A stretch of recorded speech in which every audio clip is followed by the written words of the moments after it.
এটা তওবা। কথা বলেন না কেন? এটা তওবা, এটা আস্তাগফিরুল্লাহ।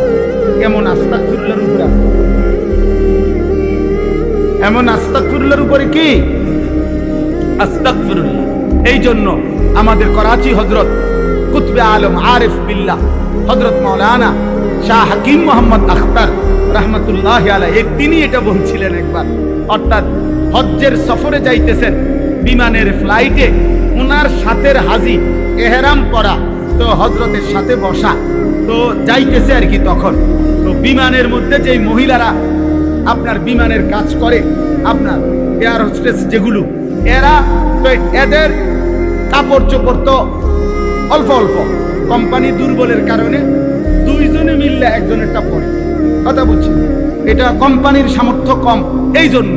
তো এই এই মহিলাদের দিকে তাকাইয়া তাকাইয়া তাকাইয়া হাজি সাহেব, ওই হজরতের সাথের হাজি সাহেব, ও ব্যাখ্যালে কইতেছে আর কি, আস্তাগফিরুল্লাহ আস্তাগফিরুল্লাহ। হযরত দেখছেন হযরত তখন বলছে, হ্যাঁ ভাই তেরি আস্তাগফিরুল্লাহ পর আস্তাগফিরুল্লাহ, তোমার আস্তাগফিরুল্লাহর উপরে আস্তাগফিরুল্লাহ। পহলে তো নজর হটাও, ফির আস্তাগফিরুল্লাহ। আগে তো চোখ সরাও, বেড়ির দিকে চাইয়া রইছো, আবার কব আস্তাগফিরুল্লাহ আস্তাগফিরুল্লাহ। এই কোন সা আস্তাগফিরুল্লাহ? এটা কিসের আস্তাগফিরুল্লাহ? এটা নিয়ে আস্তাগফিরুল্লাহ। তাইলে মূলত কি, গুনাহ ছেড়ে দিলাম, আর করব না, ওয়াদা দিলাম, লজ্জিত অনুতপ্ত হয়ে মাফ চাইলাম।